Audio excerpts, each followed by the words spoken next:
Fall has come to a close and Old Man Winter is here. We celebrated Apple Fest once again, and Election Day brought a lot of people out to the polls. All this and much more on this edition of In the Valley.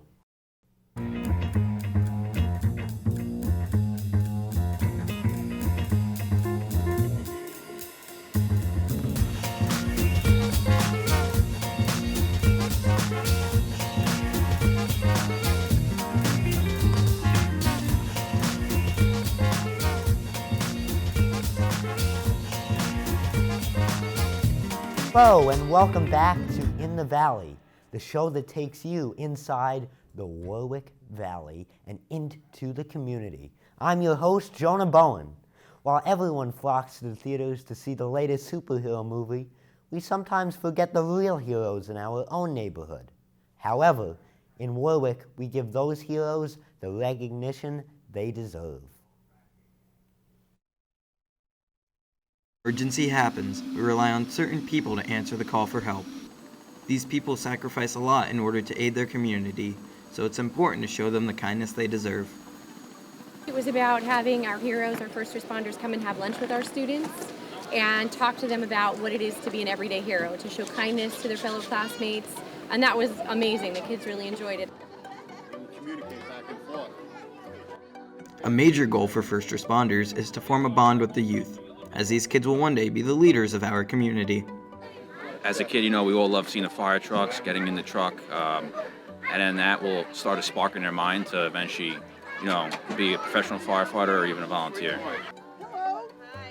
How are you? I'm going to let him get a little snack, okay?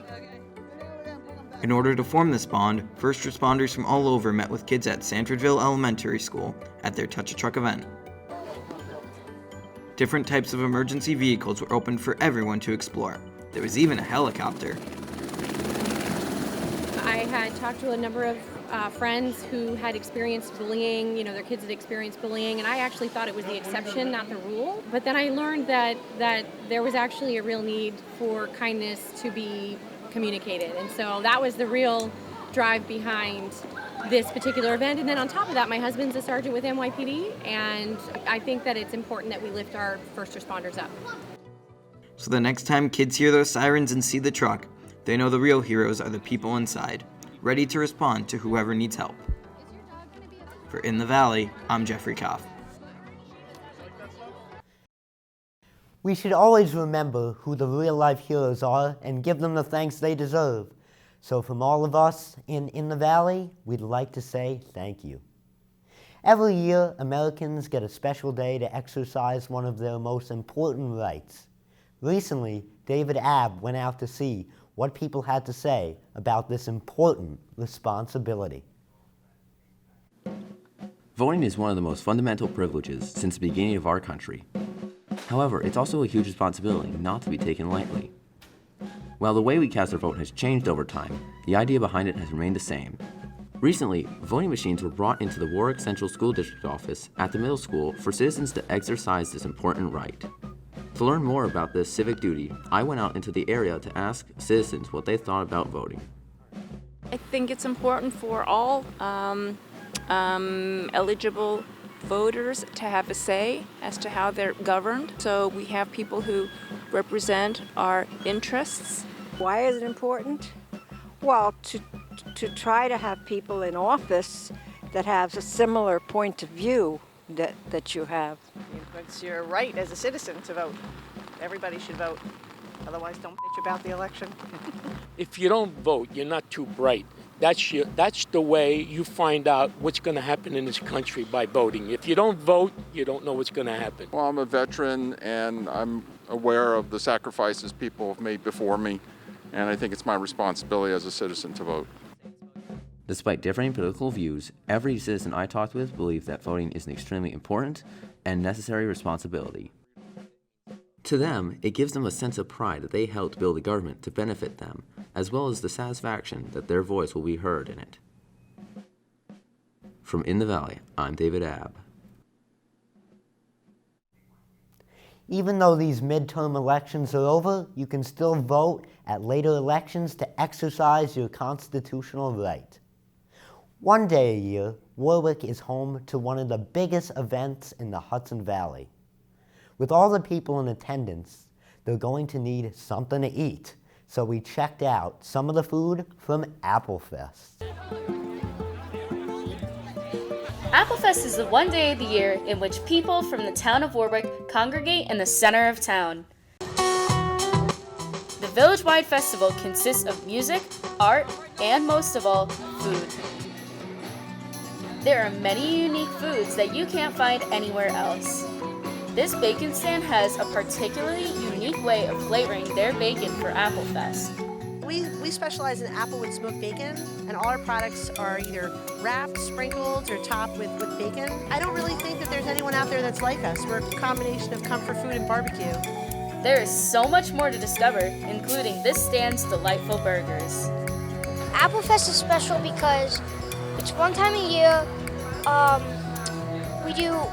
This is our first year cooking ostrich burgers. We've been doing bison burgers for a little bit. With thousands of people and hundreds of stands, Warwick is without a doubt the place to be in the fall. For In the Valley, I'm Jenna Polson. Wow, looking at all that food's making me hungry. And luckily, you've got some time to make some popcorn as we're going to take a break. Coming up on Next in the Valley, Community Crossroads. We'll be right back.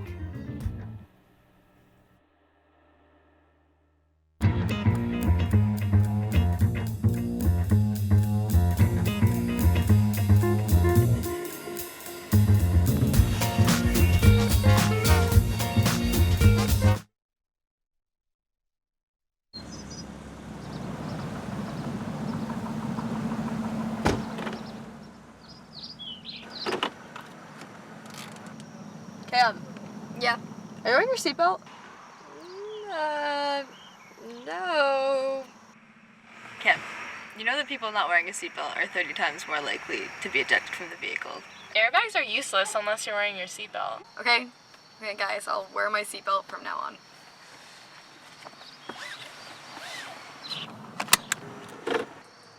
For more information on seatbelt and car safety, visit www.safercar.gov.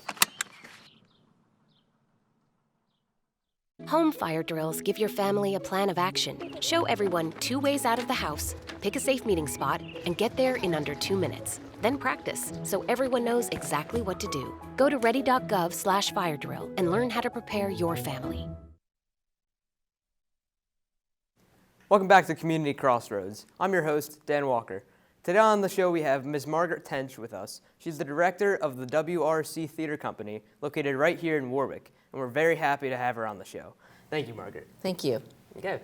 Nowadays, with people applying to jobs, college and for jobs, one major thing they look for is extracurricular activities.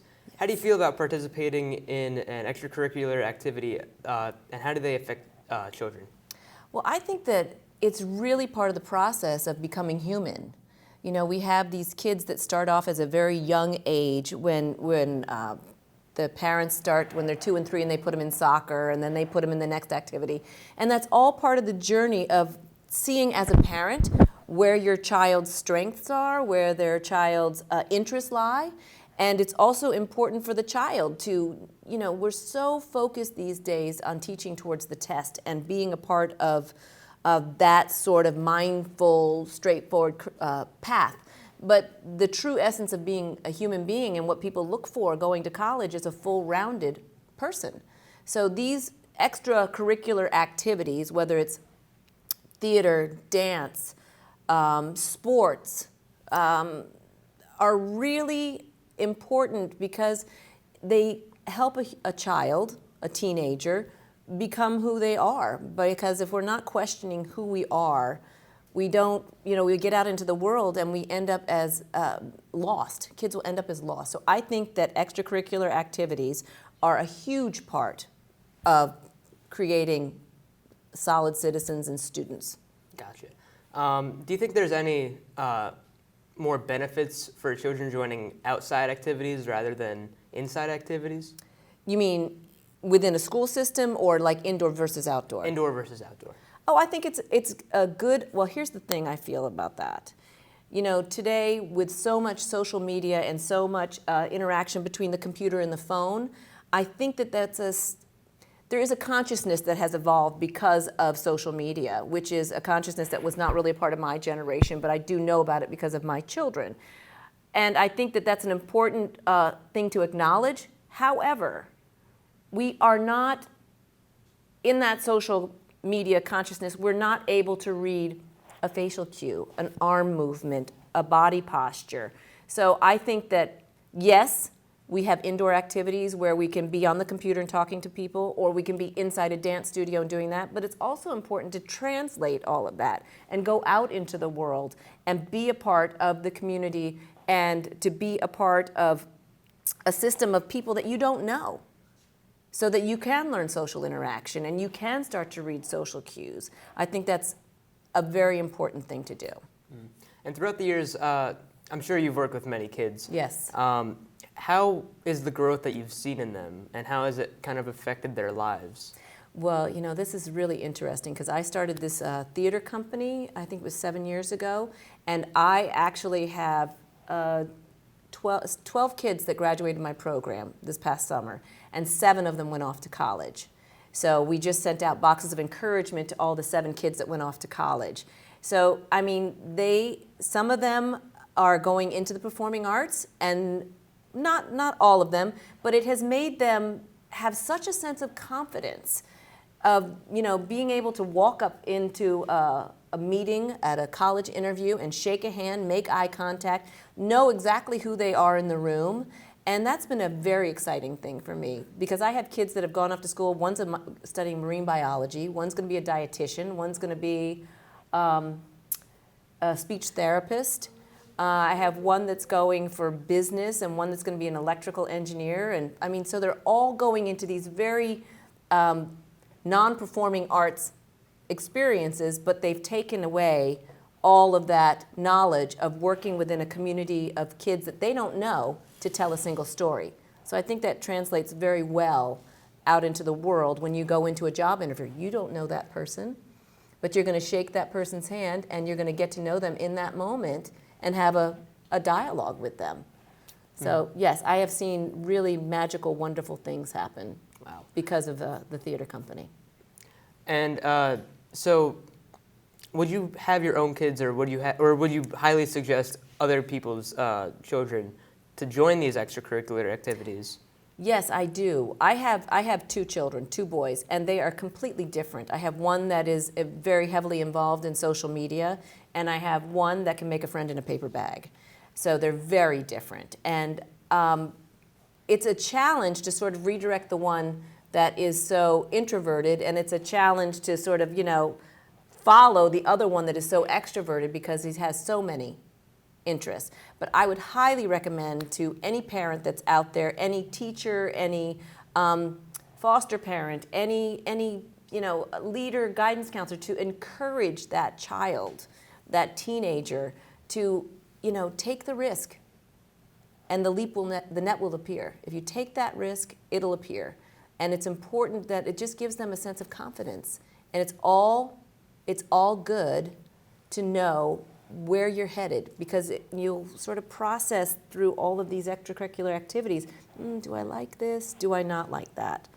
And by asking the child asking themselves, do they like this activity? It evolves into who they become. So sort of like learning through experience. Correct. Rather than... Correct. Gotcha. Yeah. So do you think there's any big difference between the activities that you're offering outside of school rather than ones that are offered in school? Well, I think it just opens you up to a whole new population. You know, you have your school population where your kids have kind of known each other mostly through elementary school, middle school, and high school. And if you extend yourself into the community, you're going to meet kids from other schools and other opportunities. So I think it's a really good balance. And would you say that that these are skills kind of learned not necessarily through the school system? Correct. I think that there's that whole life skills happens outside of the book and the paper and the test. All right. Thank you very much.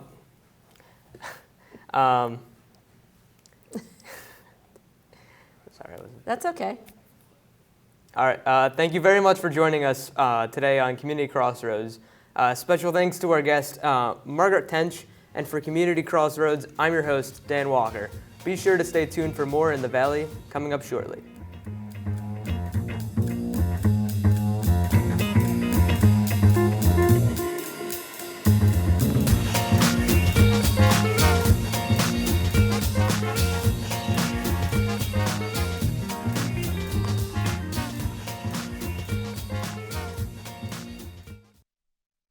The first time I met Morris, the door flew open and I got this larger-than-life personality talking at the top of his lungs. Oh, man. Oh, I totally forgot. Hold on. Let me get this for you. So I thought, all right, we're definitely going to be friends. Oh, Dapper Leon. Oh, no. He's the highlight of my week. He's always gregarious at the door. Dana, you know, like it's a surprise. I've known Mikhail and Giro about 6 months. You don't find many young people that want to be fooling around with us old folks.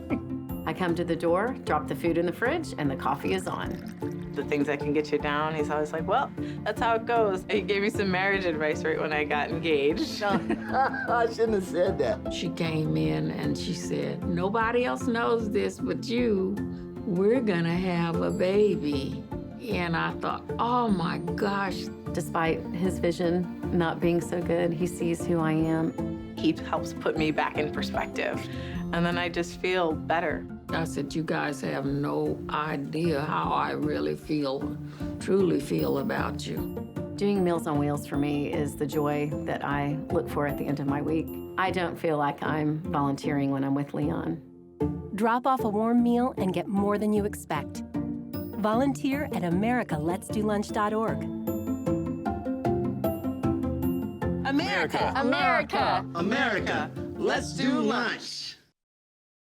Welcome back to In the Valley. Now that times have changed, people mostly read on Kindles, phones, or other electronics. It's not very often to see a book in a person's hand. Recently, in Warwick, visitors had the opportunity to hold a book, meet new authors, and have some fun. Warwick Children's Book Festival attracts over 1,000 visitors each year, allowing people to have the chance to meet authors and discuss new books. I'm here today to talk about my new book, 120413, and meet some readers and sign some books and enjoy the beautiful Warwick day. The festival was first held in 2005 at Stelling Dunning Park.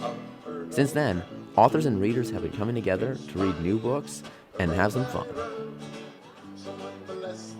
I'm here today to meet new friends and old, to sell a lot of books, to sign a lot of books, and to just talk book all day long to young fans and old.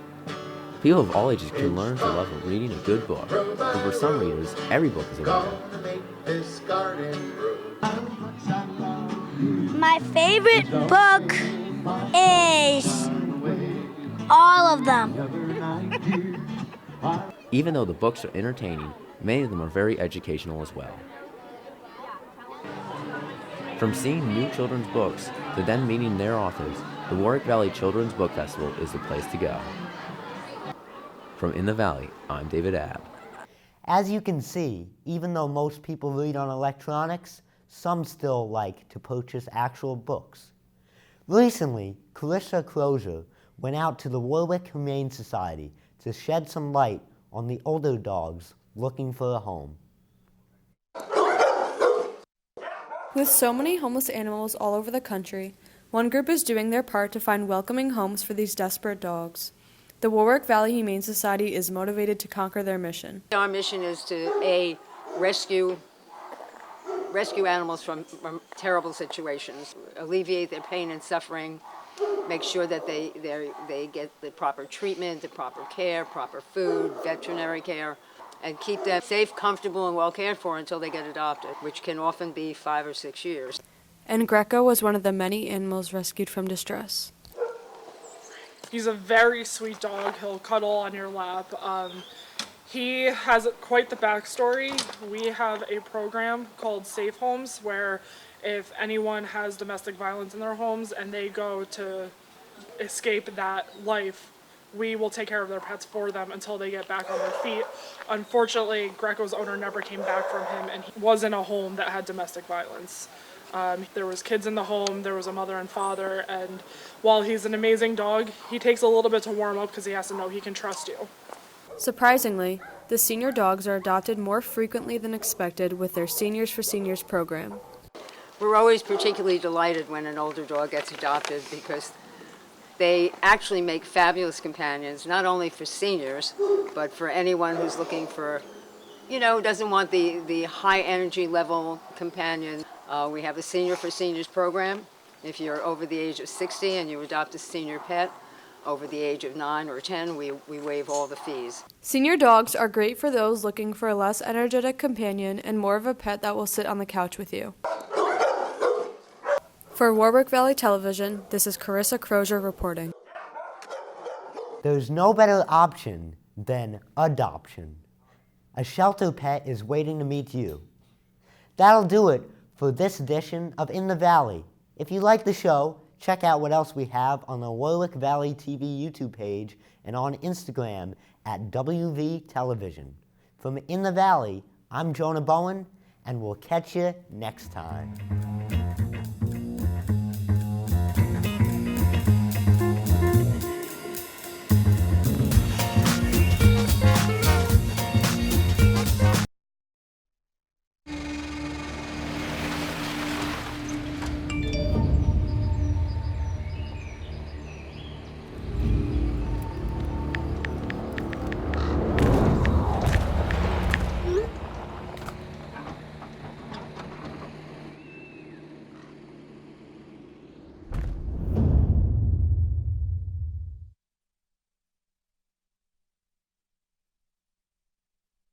Because of you, I felt hopeless. Because you said rude things about my work, I started to question my own voice. I know it was a joke, but it still hurt me. Because of your negative comments online, I've almost quit doing the one thing that makes me happiest in life.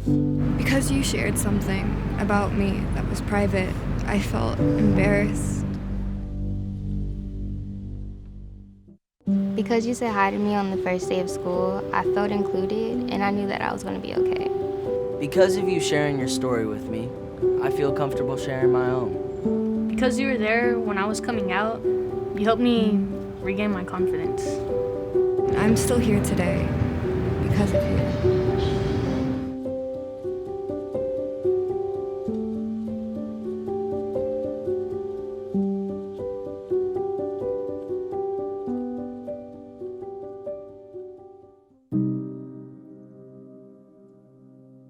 91% of plastic isn't recycled. It takes 500 years for the average size plastic bottle to fully decompose. 9 billion tons of litter is dumped into the world's ocean each year.